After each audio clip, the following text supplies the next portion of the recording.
Hai semuanya, perkenalkan saya Randy Purnamaulan dengan NIM 25232500012, Prodi Pendidikan Islam Anak Usia Dini. Di video saya ini, saya akan menjelaskan teori perkembangan moral dan empati menurut beberapa ahli. Moral adalah seperangkat nilai atau prinsip atau aturan yang dianggap baik, benar, dan pantas dilakukan oleh seseorang ataupun kelompok. Ia menjadi pedoman untuk membedakan apa yang baik dan apa yang buruk, dan apa yang tidak boleh dan apa yang boleh dilakukan dalam pergaulan.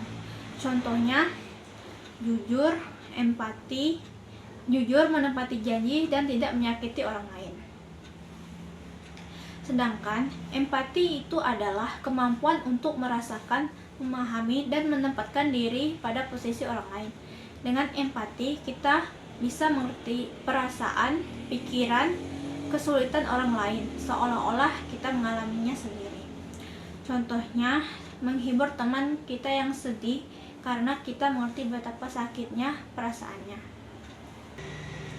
Tahapan perkembangan moral dan empati menurut Empathy Martin. Umur 1-2 tahun disebut empati egosentris. Adalah sadar beda perasaan tapi bantu pakai cara yang dia sukai, misalnya kasih mainan sendiri. Contohnya, melihat temannya jatuh menangis saat memberikan mainan kesukaannya sendiri untuk menghibur temannya itu. Umur 2-4 tahun disebut empati proaktif. Adalah mulai paham perasaan orang lain, hibur sesuai situasi. Contohnya, melihat temannya sedih karena mainannya rusak.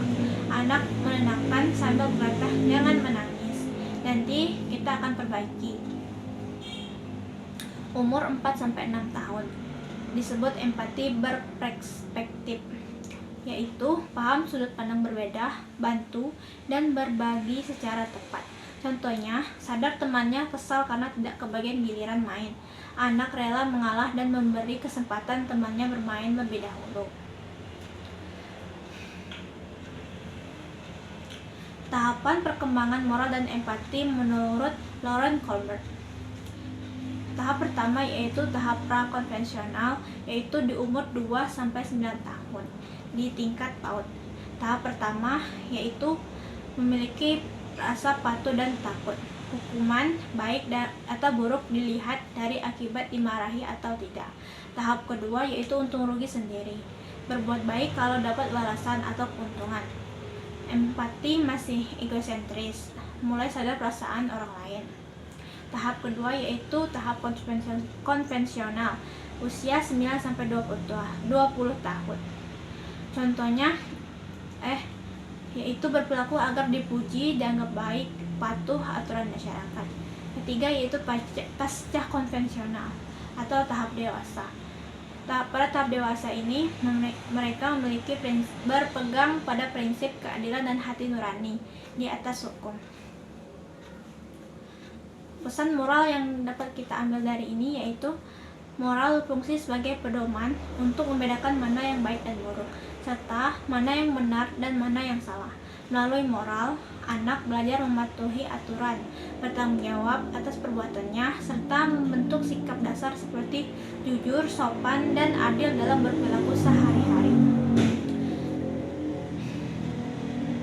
Dan peran empati berperan membantu seseorang memahami dan merasakan apa yang dialami oleh orang lain. Sikap ini menumbuhkan kepekaan, mendorong keinginan untuk menolong, berbagi, dan menghibur serta menjaga hubungan agar tetap harmonis dan terhindar dari perselisihan. Hubungannya yaitu moral memberitahu apa yang seharusnya kita lakukan, sedangkan empati membuat kita benar-benar peduli dan melakukan demi kebaikan orang lain. Jadi itulah penjelasan dari saya. Mohon maaf bila ada kekurangan maupun kesalahan. Saya akhiri. Wassalamualaikum warahmatullahi wabarakatuh.